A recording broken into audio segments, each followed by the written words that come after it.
Erik Bjontegard, and I'm going to show you the Spark Compass interactive digital display solution that we have deployed for Ole Miss.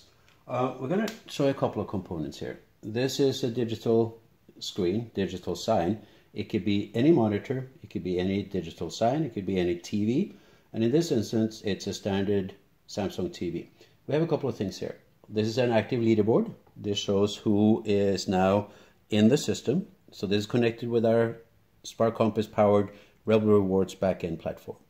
We have a couple of tiles here, as you will see.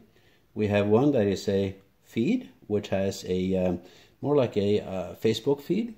We have a Twitter feed, and we have these tiles that are in here. And what we're going to show is that this tile is something that we can change from the backend, and these will also have interactivity on them. So if you come back here, and I'll show you on my iPad, actually Samsung pad here, we will show that this is a dashboard. This is a dashboard that shows the back end of the Ole Miss platform. We will show some other demos of that eventually, but separately. But this just shows you that this is live. This is exactly what's going on at the moment. If we were to hit location analytics, we can do that. We can do beacon interactions. This will take some time to load. In the meanwhile, while it does that, let's go and see this on this side. Here we have smart displays. Let's look at smart displays. So smart displays will show that we have an active unit. We can create new displays from this central dashboard. Means that we can edit, we can change, we can update from the back end, all from the back end. Now let's go back over to the menus, and you will see how this all will tie in together. Now we have the smart displays. These are menus that are in the app. They're in the displays, and in this instance, let's go to Smart Display 1. Now you'll see we can edit the head menu. We can also look at these little displays here. This display right here and this Coke display, enabled and enabled, are the ones that are rotating up here. Okay? That kind of makes it interesting. So it's very simple for us to change these experiences.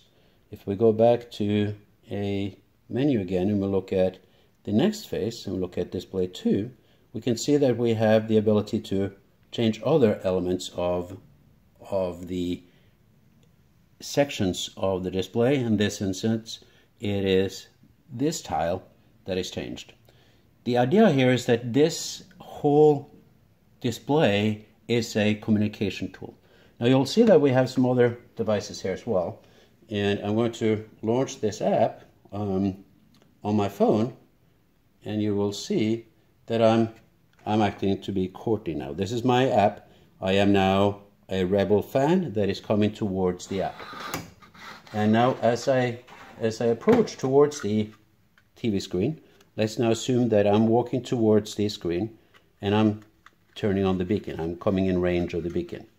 The beacon will now turn on. You will see the phone here. Basically what's happening is that the phone and the beacon is pairing, and that gives us a results in the cloud.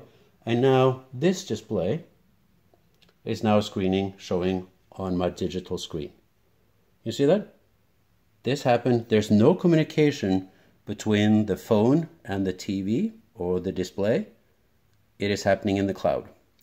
So basically what we have done now is that we have an interactive display that is fully controlled from the dashboard, from the back end.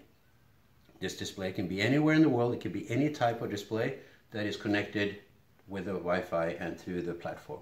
It's controlled centrally, and when anybody that is a registered fan comes in front of this display, they're welcomed. And as you can see, the point status is matching. This is the power of Spark Compass.